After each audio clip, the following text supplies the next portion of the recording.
She joins us now via Skype. Senator Marsha Blackburn, always a pleasure. And I have to tell you, that line of questioning right there, you touched on something that I've been talking with other parents. Some of our older children.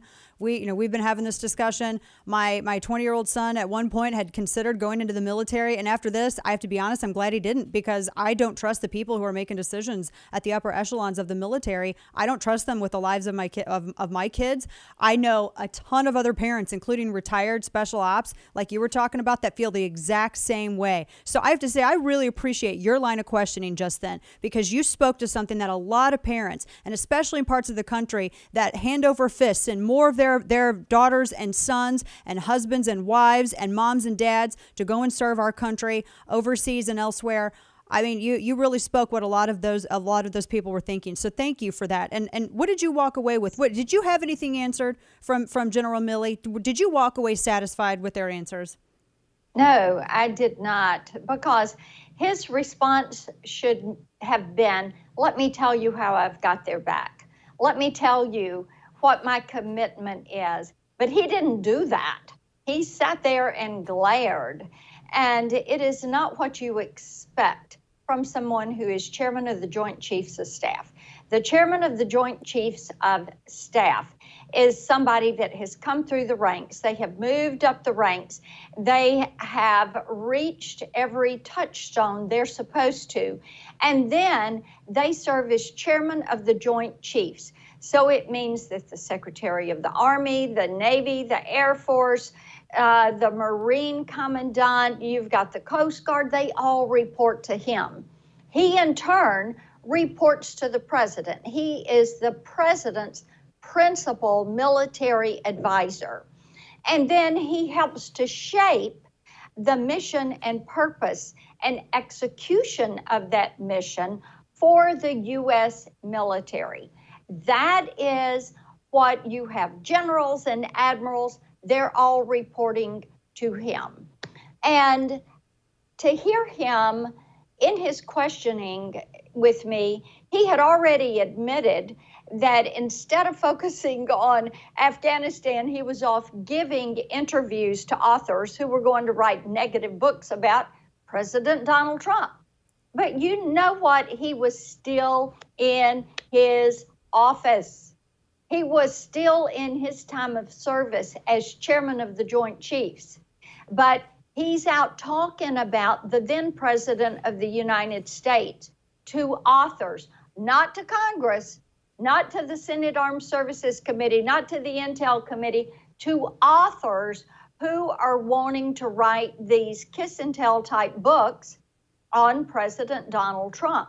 So he comes in and then he won't tell us what advice he gave President Biden. But there again, he had been willing to talk to authors about Trump. It was just his misplaced priorities and his ego that just really got me, because I talk to men and women in uniform. I talk to vets. I talk to parents whose children want to go to military academies and be in service to this country.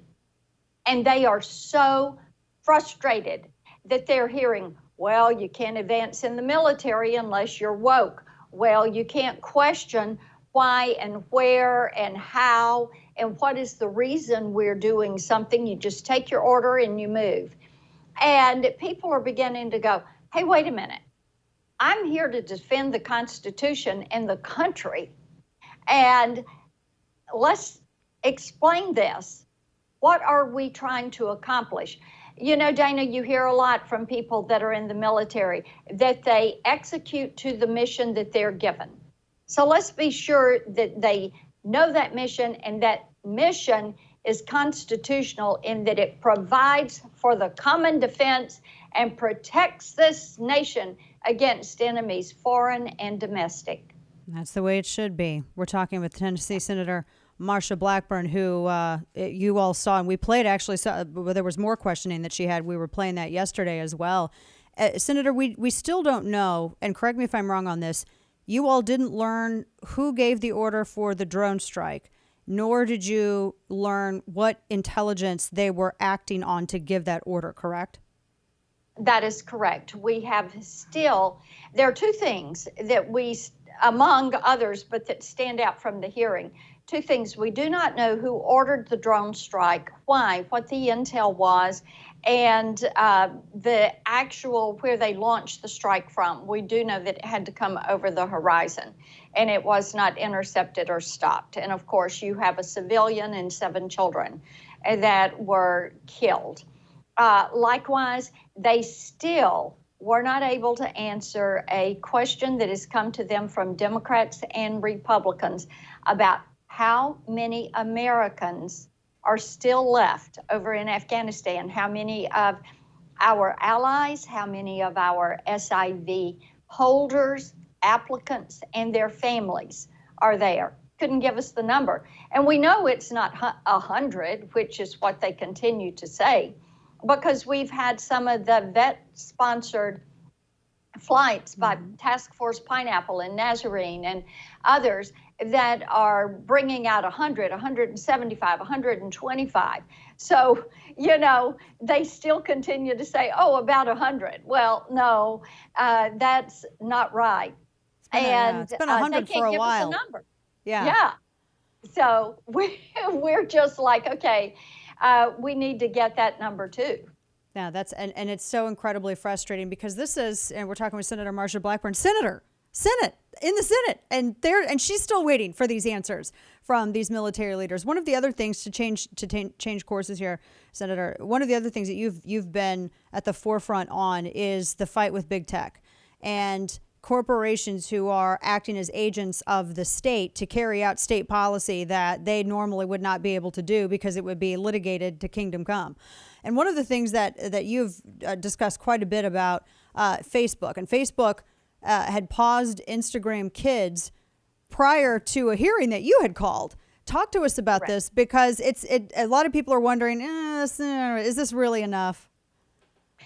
And bear in mind, Senator Blumenthal and I have worked on this now for about 3 years. I led the Technology Task Force last Congress, and we did that through Judiciary Committee, and now we're doing this work through Commerce Committee. But yes, we have worked quite a while on looking at research we were getting from the CDC, from pediatricians, psychologists, teachers, parents, anecdotal information about the damage to children and their physical, emotional, mental health due to these big tech platforms.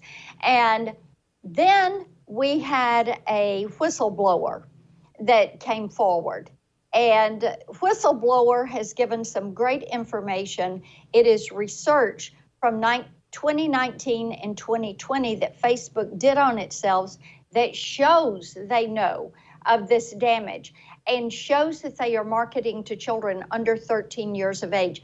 They're going to children as young as 8, and they're allowing children under 13 to set up these Instagram accounts. So we had a hearing looking at children's online privacy, and we dealt totally with Facebook today. And we had a Facebook witness, a vice president at Facebook, a Ms. Davis. And interestingly enough, you'll love this, she was in a beautifully curated background, the right colors and books and everything blended and matched, and was very calm and in control looking.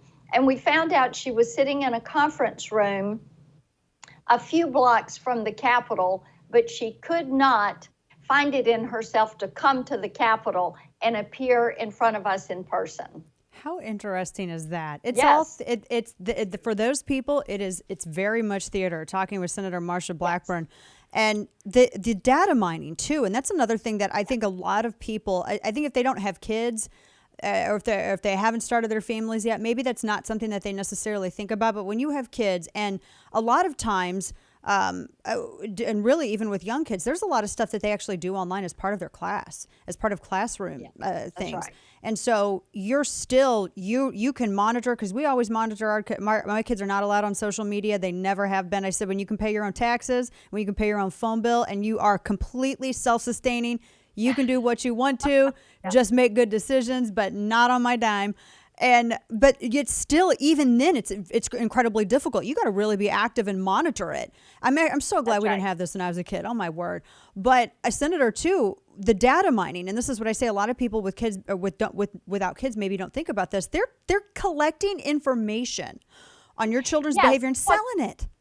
Yeah, they are building a profile of your child.